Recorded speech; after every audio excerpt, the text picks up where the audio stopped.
Hola, soy Juan. Yo soy Aarón. Bienvenidos a Plásticos, un espacio para la circulación de ideas donde teología y ciencia se encuentran para abrir nuevos caminos.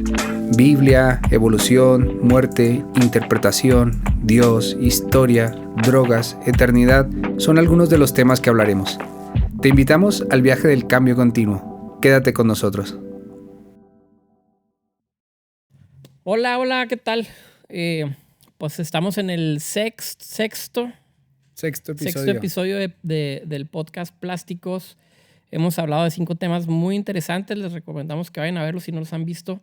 Y hoy vamos a relajarnos un poquito, ¿no? Estamos muy intensos en estos últimos capítulos. Sí. Y vale la pena hacer un ejercicio también de reflexión sobre las cosas que son rescatables dentro de la iglesia, que vale la pena que también pongamos un ojo en ellas y que también nos ayudan mucho a entender nuestro cristianismo del día de hoy. Claro que sí. Algunos comentarios que he recibido en las redes sociales es como que están diciendo, ¿no? O sea, como que ¿qué está pasando? ¿De qué están hablando, no? ¿De qué están hablando? Y tal vez se vea como una agresión, pero lo bueno, o no sé si es bueno, pero es que nosotros somos cristianos, no estamos haciendo un ataque desde fuera, ni mucho menos, ni tampoco es la intención atacar nada, sino más bien una crítica a donde estamos, lo que practicamos, lo que vivimos, pero con el fin no de quedarnos ahí, sino también de proponer, ¿no? Yo creo que en los próximos episodios también tendremos esa opción de proponer tal vez, ¿no? ¿Cuál es el tipo de cristianismo que tanto Aarón como yo proponemos, o de manera separada, ¿no? Pero no es, en todo caso, queremos dejar claro que no es un ataque, ni mucho menos. Oye, y aquí vale la pena hacer el comentario que ya lo mencionamos de manera muy breve en otro episodio. Tú y yo diferimos en muchas cosas, ¿no? Tenemos diferencias de opinión sustanciales, tengo que decirlas. Sí. Sustanciales, pero aquí estamos. Sí. Podemos platicarlo, podemos rebotar las ideas y tan hermanos como siempre. Y que no se nos pase también mencionar que estamos otra vez en Etnos Café, sí, que nos abrieron el espacio. Otra vez disfrutando del americano, que está muy bueno, por cierto. Sí, así que si se quieren pasar por aquí, es un café bastante agradable y le damos muchas gracias por dejarnos hacer el podcast aquí, ¿no? Eso está claro. Y sí, lo que decías de las diferencias, pues es obvio, ¿no? Es obvio que tenemos diferencias. Fíjate, tal vez que en conversaciones fuera de micrófono te he hecho confesiones que no se las puedo hacer. La cerveza, que no se las puedo hacer a nadie con unas cervezas en la cabeza. Pero está bien, porque no pasa nada y seguimos hablando y no pasa nada. O sea, es que el mundo de las ideas es así, ¿no? Y como te decía, yo siempre soy honesto y digo, es que yo estoy en una época y en una etapa de conocimiento y de aprender, mejor dicho, sin pretensión, de aprender, de leer, de investigar, de aquí, de allí, de la ciencia, de la historia, de la filosofía, y posiblemente mañana pueda cambiar de perspectiva. Entonces no hay ningún problema, ¿no? No hay ningún problema en eso. Y dicho esto, pues también queremos hablar acerca de las bondades, ¿no? Porque si somos cristianos es porque creemos que el cristianismo es positivo, tiene algo para dar y podemos aportar, ¿no? a la sociedad, ¿no? Sí. Y de eso va este episodio. Sí. Está interesante. Platícanos lo que traías en mente cuando propusiste este tema, que está interesante. Pues como hemos hablado tanto de las diferentes perspectivas y que los herejes, los que interpretan de una forma u otra forma, pues esa es la historia de las ideas, ¿no? La historia de las ideas, de comentar lo que pensaban unos y otros, pero en este episodio es más como comentar la historia de la práctica, ¿no? De eso que tal vez muchas veces no se ve, no sale en los libros de historia, tal vez, sí, pero que fueron hitos y que el cristianismo encontró y ha encontrado siempre en cualquier época, en cualquier sociedad, ese espacio para surgir y ser un aliento, ¿no? Uh-huh. Porque yo creo que Jesús, al margen de lo que se puede interpretar de él, a mí me queda algo muy claro, y es que la comunidad que él impacta quedó impresionada por su actuación, quedó impactada por sus acciones, ¿no? A mí me parece fabuloso leer ese Jesús de la compasión, ¿no? Del amor. Ese Jesús donde estaba en la casa de los que nadie quería estar, que es un peligro para los cristianos de los siglos posteriores, ¿no? Porque decir, equiparar en un evangelio que se le conozca como el Jesús que está con los pecadores, ¿sabes? O sea, eso fue una crítica. Y yo siempre lo he dicho, si no hubiese sido un problema, los judíos no lo atacan. Porque ¿quién va a atacar a alguien que está convirtiendo a los pecadores y que los mete otra vez bajo el marco de la alianza? Pero la crítica era porque estaba con ellos, Sí. vivía con ellos. Ese era su entorno. Y esto a mí me parece fabuloso. Y esa práctica que digo que esas ideas de atacar el sufrimiento de las personas y la idea del cristianismo de que alguien muere por otros y que alguien es capaz de dar su vida por otros, eso a mí es lo que me impacta y lo que me hace ser cristiano, ¿no? Porque me parece algo fabuloso y una verdad como una catedral. El mensaje cristiano en sus inicios es contracultural y es escandaloso. Si no ponemos estos lentes cuando vamos al texto bíblico a estudiar la vida de Jesús, vamos a perder un gran porcentaje de la riqueza que se nos presenta a través de ellos. Porque en el cristianismo del siglo XXI a veces batallamos para encontrar esta radicalidad que existía en el mensaje de Jesús, sobre todo, como ya mencionaste, hacia los que estaban más relegados en la sociedad. El discurso que tiene Jesús con la mujer samaritana es un discurso de escándalo. El que hay una mujer como María o con Marta, que también son parte de las enseñanzas de Jesús y que pueden sentarse a sus pies para tomar algún tipo de enseñanza directamente. La manera en que Jesús evita un feminicidio que aparece en la Biblia cuando una mujer va a ser apedreada por haber sido encontrada en una circunstancia de pecado. El mensaje de Jesús es totalmente contracultural. Y aunque la iglesia, hemos hablado de la crítica que se desprende de la iglesia en varios aspectos, aunque la iglesia tiene esta dinámica de imposición que lo ha hecho durante mucho tiempo, se ha convertido también en un gobierno hegemónico, no solamente en el tema religioso soteriológico, sino en el tema político durante muchos años, en el tema de lo que se debe pensar y lo que no se debe de pensar, etc. Siempre ha habido también muchas oportunidades que la iglesia ha aprovechado para establecer el reino de Dios, entendido como lo entendían tal vez los apóstoles, los discípulos, enfocado no solamente al crecimiento o al fortalecimiento de la institución, sino fortaleciendo al ser humano por el hecho de ser un ser humano, ¿no? Creo que nuestro pensamiento occidental ha sido permeado y formado por el cristianismo de tantos siglos y hoy tenemos cosas buenas que podemos hablar e inclusive presumir de alguna manera ante la sociedad, es decir, son valores cristianos y surgieron de un hombre que decidió llevar una vida de contracorriente a lo que se esperaba en ese entonces. A tal grado, yo lo he mencionado en otras ocasiones, que los judíos dentro de sus oraciones diarias, que tienen varias oraciones diarias, llegan a mencionar: Señor, yo te doy gracias porque no soy mujer. Te doy gracias porque yo no soy una mujer. Este tipo de mensajes de Jesús son totalmente radicales. Sí. El hecho de que la resurrección es anunciada a través de los ángeles para mujeres es un hecho sin precedentes. Entonces, con esa premisa podemos hablar del desarrollo de la iglesia también en el aspecto positivo. Sí, desde luego que en ese tema de las mujeres, fíjate que Jesús nace en un contexto bastante patriarcal, misógino, está claro. Leyendo el Talmud o la Mishnah, encuentras textos de ese entonces que se le atribuyen a ese entonces diciendo es preferible quemar la Torá antes de que caiga en manos de una mujer, ¿no? Entonces ese tipo de ideas, cuando ves Lucas, lees el Evangelio de Lucas, donde lo siguen mujeres, sin decir que Jesús era la Dalit del feminismo, porque tampoco estaríamos errando históricamente, pero sí es verdad que hay un trato diferente, hay algo especial, ¿no? Sí. De hecho, María Magdalena, ¿no? Que tiene una función importante, que tal vez a través de los siglos se ha aminorado por esa carga del hombre, ¿no? De ese sentido patriarcal. Pero desde luego Jesús evocó y ha evocado y seguirá evocando personas magníficas donde ese espíritu que las personas creían que estaban, cuando Jesús muere la gente cree que está con ellos, la presencia de Jesús está con ellos, vive aún, lo esperan próximamente, pero ellos tenían esa conciencia de que estaba. Pero ese espíritu sigue manifestándose en los siglos y en los siglos, y lo hemos visto, ¿no? Entonces, a mí me parece, por ejemplo, rescatar así ideas de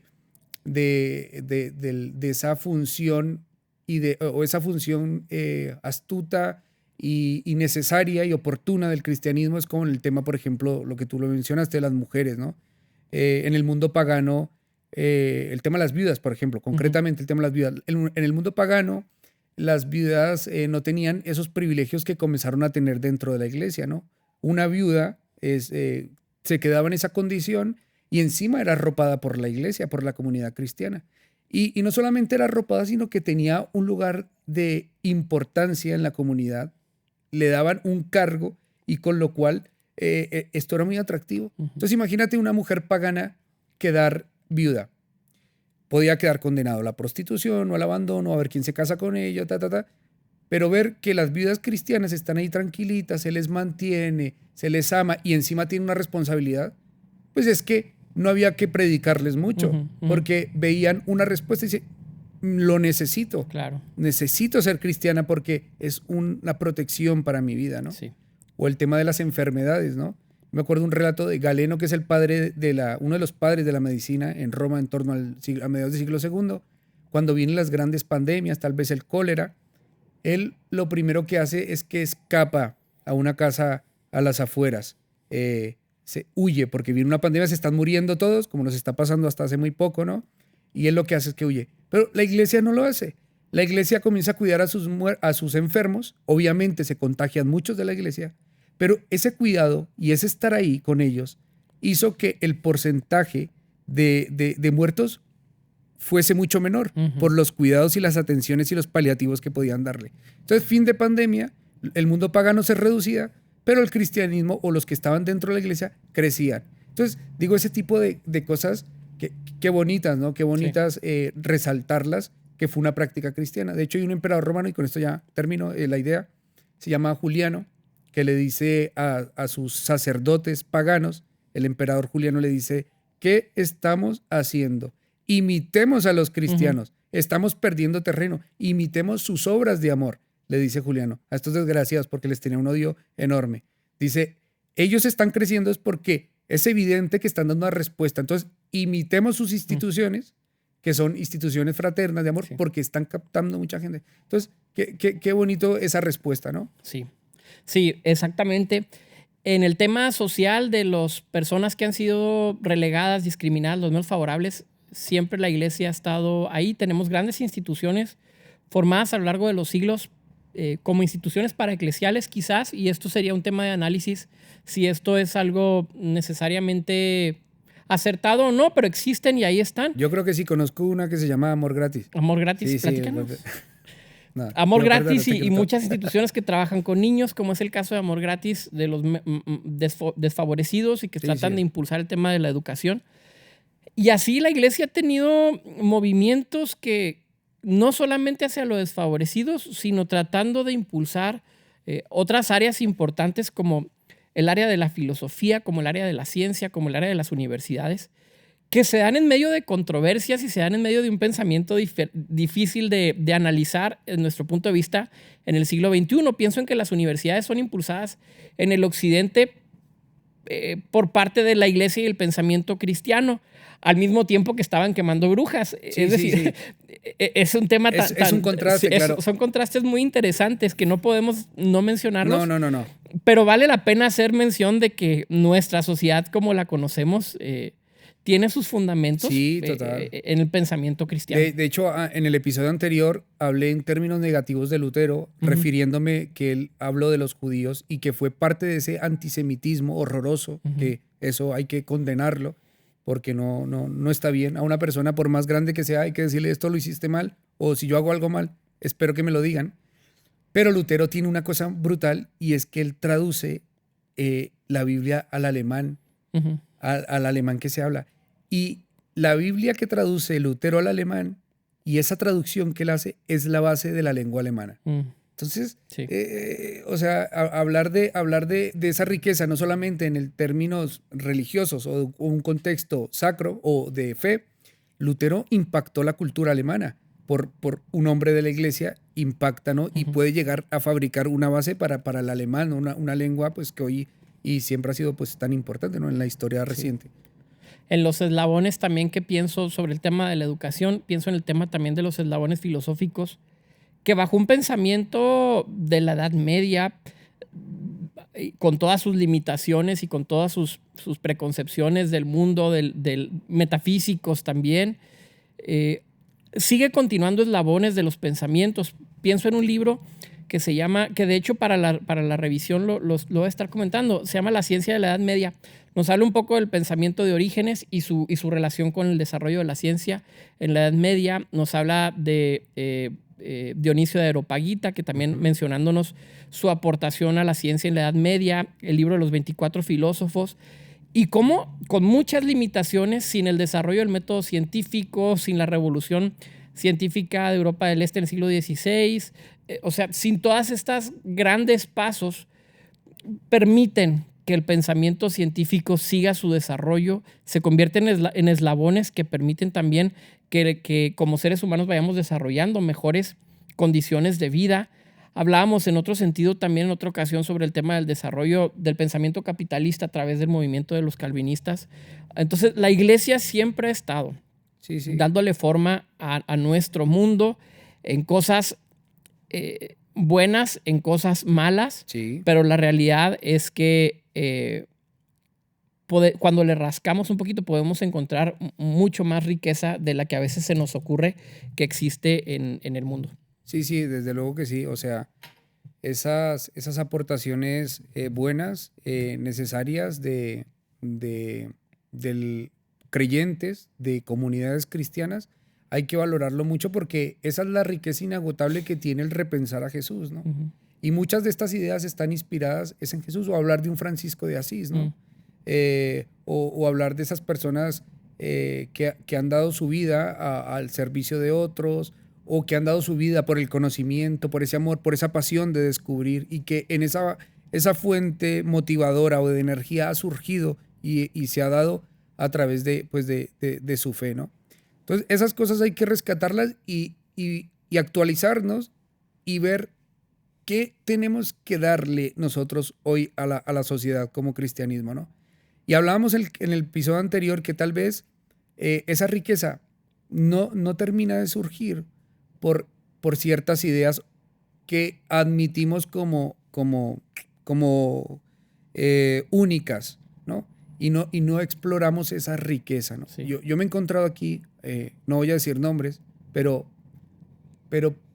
líderes cristianos de nuestro entorno que han dicho cosas como que no estudies tal carrera porque te va a confundir. Eso es muy peligroso, es muy dañino. En vez de que la comunidad cristiana sea un florecimiento del arte, de la cultura, de la economía, claro. ¿Sabes? Decir, no solamente somos una institución donde venimos aquí a hablar una serie de cosas, sino de aquí hay que salir, ¿no? Un sentido más centrífugo, ¿no? No centípetro, de decir todo para aquí, todo para aquí, todo para aquí, sino qué podemos exportar, ¿no? Y hay proyectos cristianos muy grandes, económicos, que han incorporado a mucha gente a trabajar y que han surgido entre las iglesias. Los llamados grupos que llegaron a América, ¿no? de Inglaterra, de Europa, los cuaqueros, que, oye, ellos desarrollaron unas tecnologías y unas cosas que beneficiaron a las personas. Sí. Entonces, en ese sentido, el cristianismo tiene mucho que dar y mucho que explorar. Pero hace falta lanzarse a esa riqueza creativa, propositiva, de decir, oye, ¿qué puedo hacer yo, no? O sea, oye, si yo soy un químico, no puedo hacer nada dentro de la iglesia o no puedo aportar nada desde mi conocimiento. Yo digo, por supuesto, pero a veces no se valora y no se tiene esa inteligencia de como grupo decir qué vamos a hacer, ¿no? Porque la preocupación yo creo que ahora de muchas iglesias está en el sentido del lugar, ¿no? De la comunidad, de las dinámicas, de los sermones, de la reunión de tal, del chico, de los jóvenes, de matrimonios, de pero luego es como todos y aquí y se paraliza eso que se puede exportar, ¿no? Sí. Y bueno, eso en ese sentido no es una crítica, sino también la riqueza que tienen las comunidades cristianas en el valor social, ¿no? Las personas, por ejemplo, en Europa son personas muy solitarias. Y a mí me parece fabuloso que tenemos la oportunidad de ir como grupo social a llegar a esas personas que están solas, que no tienen a nadie, y poder, yo qué sé, que ese amor de Dios corra, ¿no? Corra. Pero claro, en Europa esa persona no va a ir a la iglesia porque la iglesia claro. Es como un rollo de ayer. O sea, te invito a la iglesia y te dicen, oye, ¿tú todavía crees en esas cosas? ¿En serio? Pero si tú dices, ¿sabes qué? Me voy contigo a hacer deporte y voy a estar contigo y voy a estar, me voy a tomar un café contigo, una cerveza contigo, vamos a hablar tranquilos, elaborar una amistad.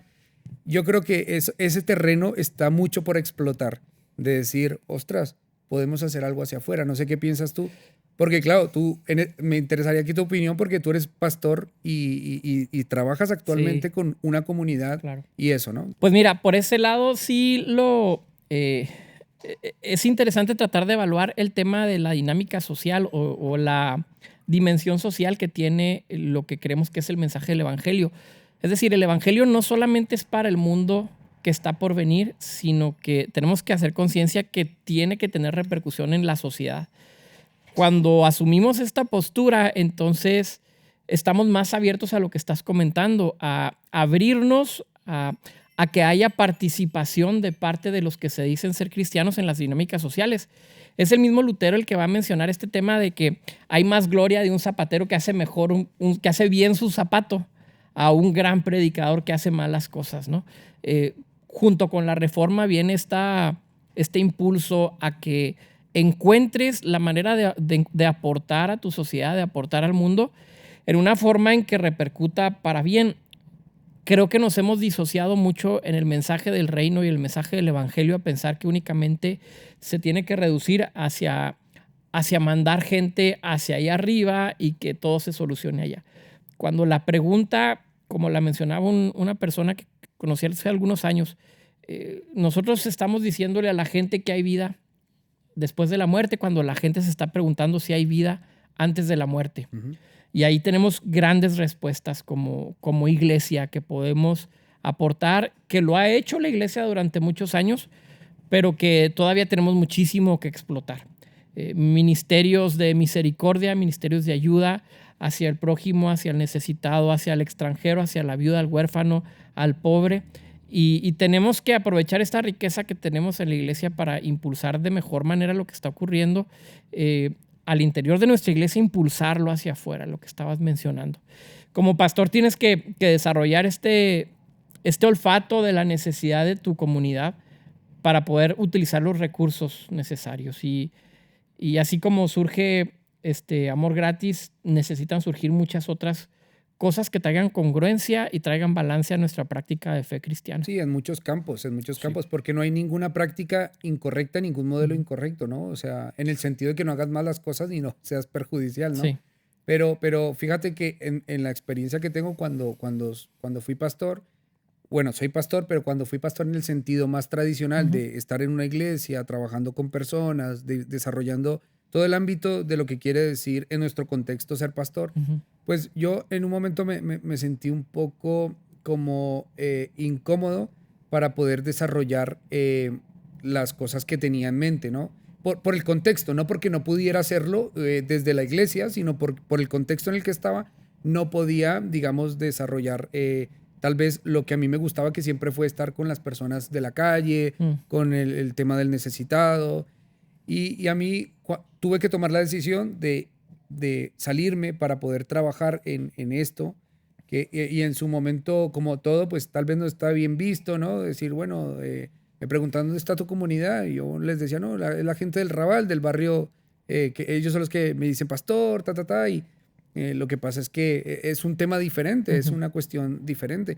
Pero sin embargo, esas personas pues necesitaba llegar ahí y estar en esos entornos, ¿no? Porque personas que viven en la calle no van a entrar en una comunidad pues tradicional. Sí. Primero porque pues no se duchan, porque no tienen esas normas de respeto, entonces si se levantan y gritan y te dicen, ¿sabes qué? Cállate que no estoy de acuerdo con eso, payaso, ¿no? Entonces estaban diciendo esas cosas, entonces no se podía en ese entorno, pero sí surge la propuesta que ya, repito, no digo que sea la mejor, ni mucho menos, pero ha sido interesante vivir ese cristianismo y ese digamos, ese ministerio en la calle con otras funciones, ¿no? Ujú. La educación, la tecnología, todas esas cuestiones, me parece que es importante, pero hay veces como que se piensa que no es posible y yo creo que digamos que hay mucha riqueza en la iglesia. Y por utilizar una expresión muy cristiana que la sal no es para estar en el salero, ¿no? Sí. Digo, podemos explorar nuevas cosas sin anular lo otro, sin decir aquí, Sí. salgámonos. No. Eso es extremismo y creo que la iglesia cumple, como local, como la entendemos, cumple una función muy buena. Yo la necesito. Para mí, los días de reunión es importante, el Ujú. domingo es Sí. importante. Llegar allí, orar, cantar, saludar a los hermanos, a los amigos, escuchar un sermón, ¿sabes? Para criticarlo, para Para desarrollar un podcast. Sí, para desarrollar un podcast y no. Se necesita y tiene los amigos que tengo son de la iglesia, ¿no? Ujú, Entonces, sí. para mí, eso es La comunidad. exactamente la comunidad. Entonces, digo que sin anular lo Claro. otro, pues se puede reforzar lo otro, porque hay personas que no son de ese tipo de estilo, ¿no? No tienen ese crecimiento, o no son músicos, o no son buenos oradores, pero sí son unas mentes, o unos economistas, o unos empresarios brutales, ¿no? Que también creo que hay que Sí. asesorar. Es que en muchos sentidos, y creo que la advertencia aquí sería que la iglesia, la iglesia local, la institución, el templo, el nombre como tal, no se convierta en la mesa que tapa la lámpara. Jesús dijo, no tiene sentido prender una lámpara y ponerla abajo de una mesa. Ujú. Y me parece que esta expresión no solamente es aplicable en el sentido personal, de decir, bueno, yo tengo algo que los demás no tienen, hablando del mensaje, el entendimiento, de lo que yo he recibido como el amor de Dios y que puedo expresarlo a través de los actos, no solamente en el sentido personal, sino en el sentido comunitario. Como iglesia no debemos dejar que nosotros mismos opaquemos lo que se nos ha dado. Y lo hacemos en muchas ocasiones.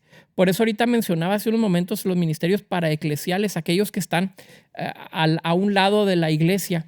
No es necesariamente que tengan que estar a un lado de la iglesia, pero si aprendemos a reconocer la dimensión social de la iglesia, no es necesario hablar de ministerios paraeclesiales. No. Es necesario simplemente hablar de la iglesia. Sí. O sea, no es la hermana pobre o la hermana así, que está ahí como una herramienta, Sí. sino que es parte de. Es parte y las personas que trabajan en estas áreas son parte de una rama social, de un todo que se llama iglesia.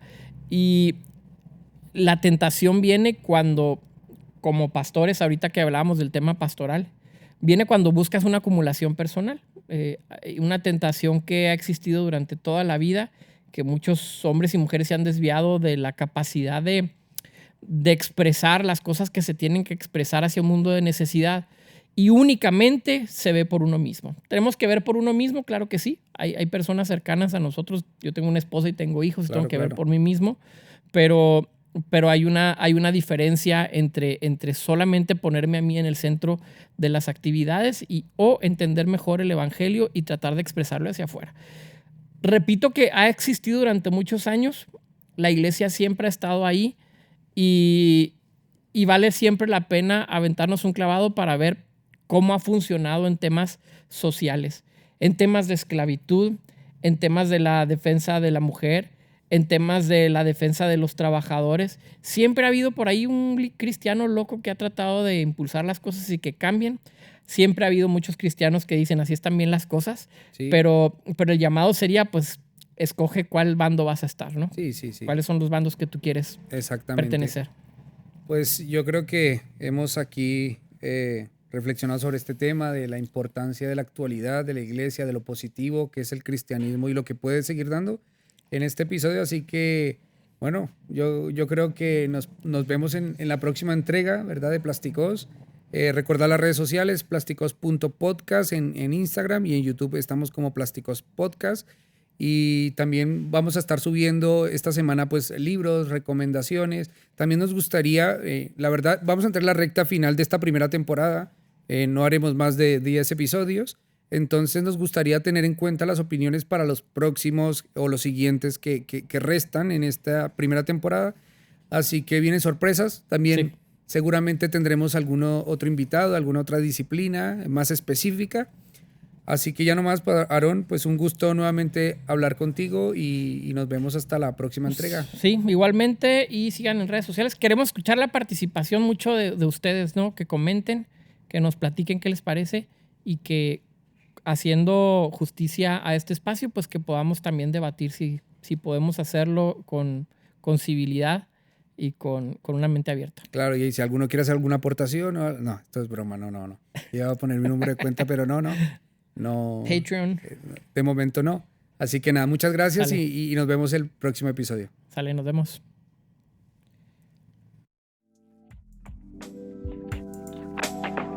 Esperamos que hayas disfrutado este viaje con nosotros. Recuerda seguirnos en nuestras redes sociales y no olvides compartir este episodio con tus amigos. Hasta la próxima.